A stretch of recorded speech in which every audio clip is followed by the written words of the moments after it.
we're going to call this today is 5th of August. Nobody signed up for public comment, so we're going to move on. I looked at it, and I don't think there's anything that we can do. We're just going to start at the top, and I'm just going to read through it. I don't think there's anything we can put on consent. Start with the 1 RS 2025-1378, a resolution exempting streetcars, taps, and gardens located at 1325 3rd Avenue North. Minimum distance requirement to obtain a beer permit. Move. Second. Any discussion? Is there anyone here that can tell us why we need to have this?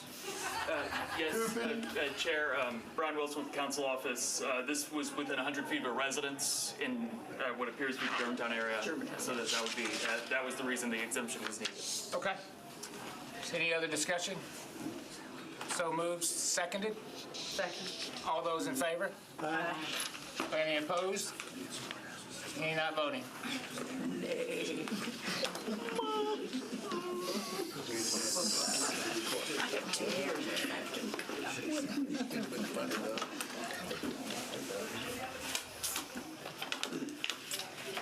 All right. RS 2025-1386, resolution accepting the terms cooperative purchase master agreement for bulk solid waste recycling equipment or Department of General Services. Second. Any discussion? Looks like the whole barnyard over there. All right. All those in favor? Aye. Any opposed? Any not voting? 8 in favor, 0 against, 0 not voting. All right. RS 2025-1387, resolution accepting terms purchasing master agreement of roadway paving equipment, Department of General Services. So moved. Let's move it. Move it. Any discussion? Chat, chat, chat. See, and I thought several of you, Ms. Kimbrough, might have questions, and so I left some of Well, this. hold on. Yeah, I do. Let me see what this is. Hold on. Now, what's this all about? I'm just teasing you. Okay, no questions. rotating. No questions. All those in favor? Aye. Any against? Any not voting? 8 in favor, 0 against, 0 not voting for approved. RS 125-1388, resolution approving application of regional alliance and multi-state partnership stimulate cyber education development programs, RAMPS, grant U.S. Department of Commerce, National Institute of Standards and Technology Service Department to build cybersecurity education workforce, partnership between employers, education institution, community organization focused on development of skilled workforce to meet industry needs within a local and regional economy. Move. Second. Any discussion? All those in favor? Aye. 8 in favor, 0 against, 0 not voting.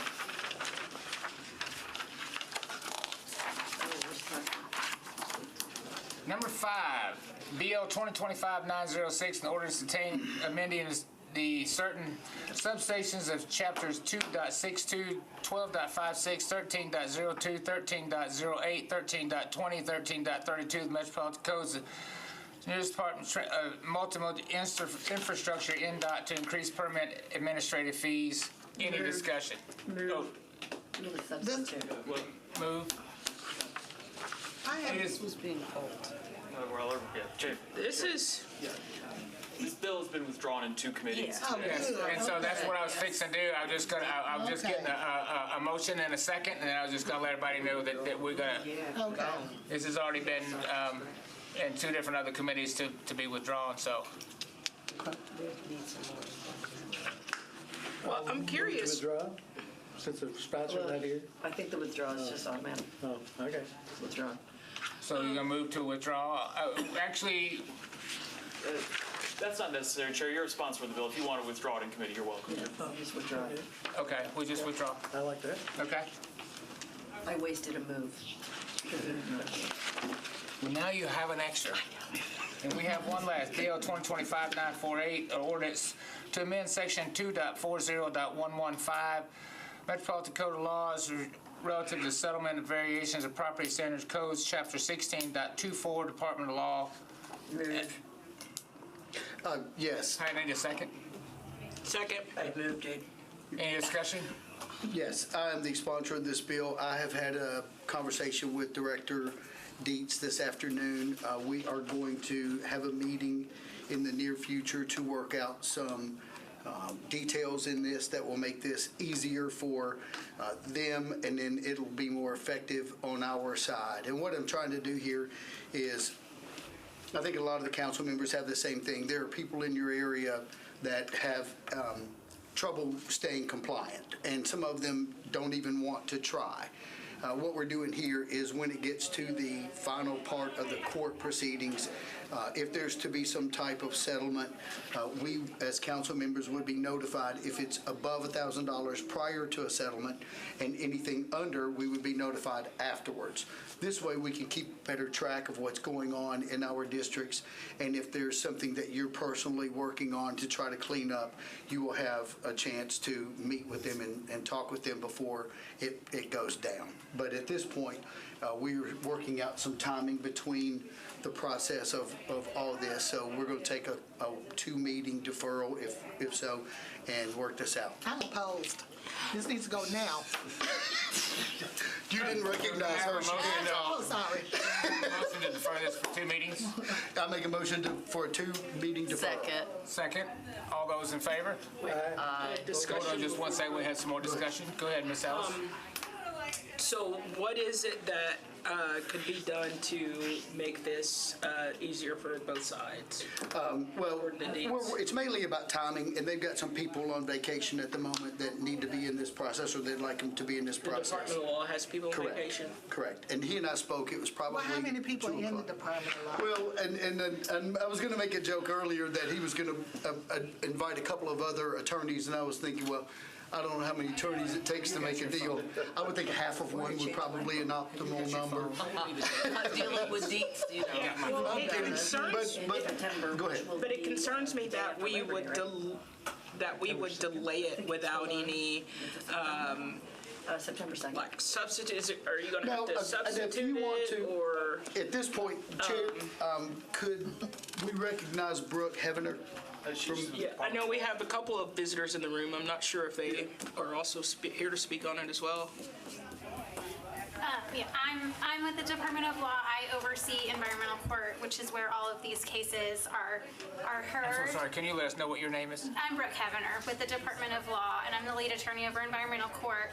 We, yes, so if anybody needs to talk to me about anything in your districts, please feel free to reach out to me. But regarding, I'm gonna reach out to you on something She's else. great. She does a good job. I'm not talking about her. No, I'm just saying, I'm Employees. just telling. we Okay, have she's good. we have 2 main concerns everybody is. with the substance of the bill and how practical it is.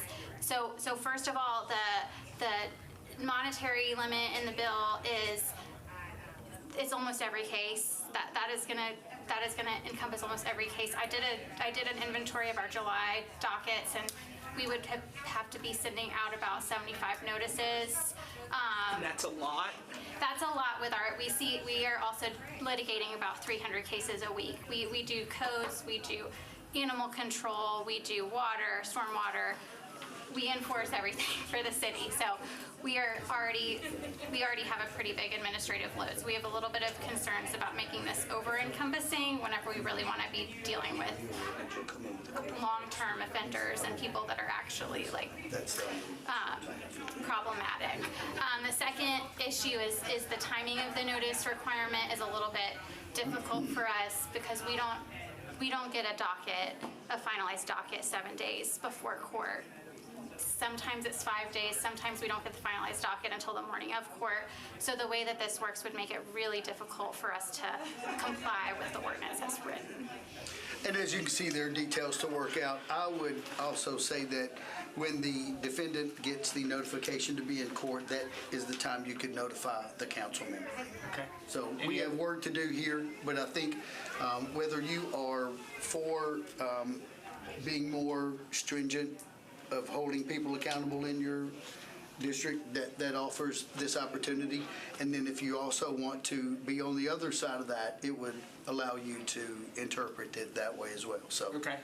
So Oh, just discussion.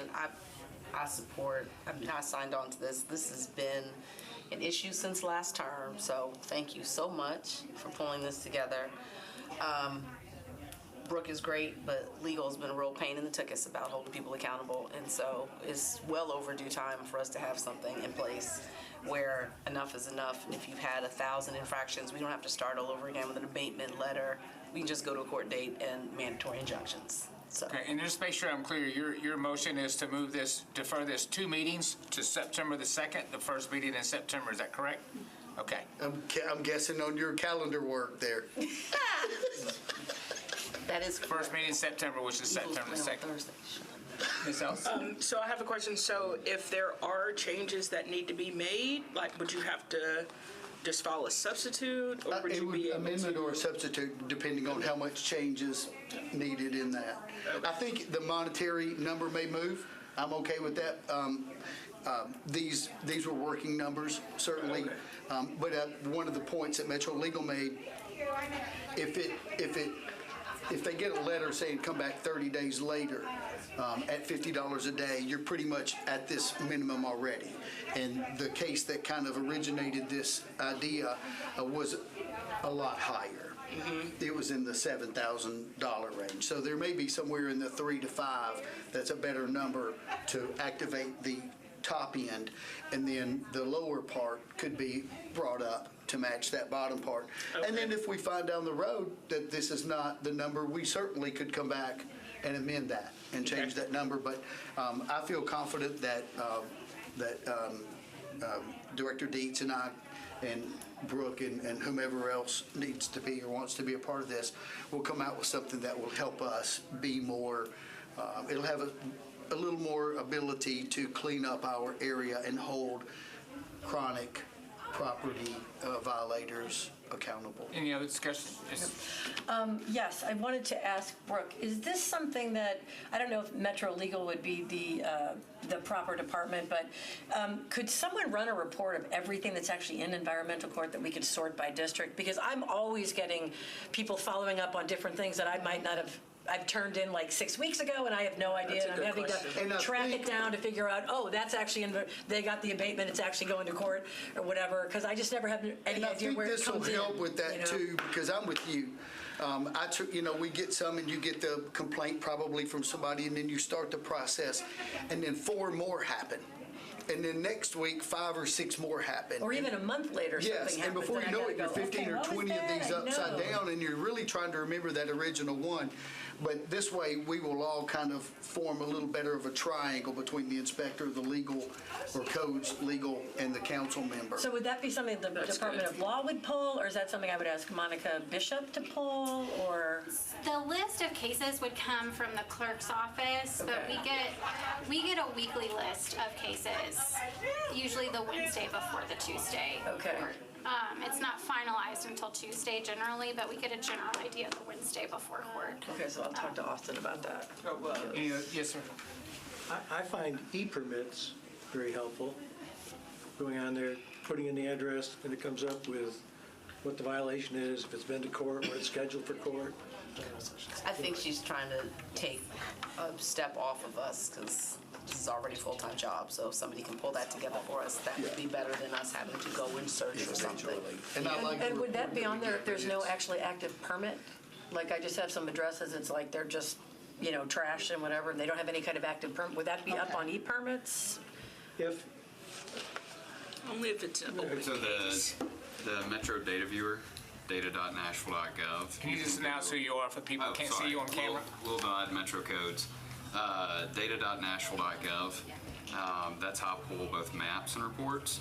You can go and search property standards cases. You can search it by zip code and council district, and you can search the status, active, open, closed, and you can create a spreadsheet or a map, either one. So when you guys call me, that's typically what I do. Well, we don't want to put you out of a job, though. No, I'm just glad to And do it ourselves. Hilarious. I think he gets Ed Ms. to do Kimbrough? it. I have a question for Mr. Dodd. Yes. I'd like for you to public publicly acknowledge that I haven't bothered you in a long time. I want you to know. You never bother me. Thank you. Any other discussion? Thank you. All those in favor of deferment of 2 meetings to September the 2nd? All those in favor? Aye. Any opposed? Well, before we close out, I just wanted, the other two ladies that are here, I didn't know if we skipped over them or if they wanted to introduce themselves. Oh, I was just sitting in case you had questions about the RAMPS grant. I'm Pearl Monfu. I'm the Digital Inclusion Officer for Metro Nashville in Davidson County. And we worked with the Mayor's Office to submit this grant to do cybersecurity education and certification. Oh, nice. Hi, I'm Jenna Burrell. I'm with Streetcar, here for the resolution, and I just wanted to be here to answer any questions. Nice. Meeting adjourned. Call vote. Huh? We didn't finish the vote, Chair. We need to vote. I did vote. 8 in favor, 0 against, 0 not voting. You missed it. I know it's Everybody get 16. Motion to adjourn. Move second. second.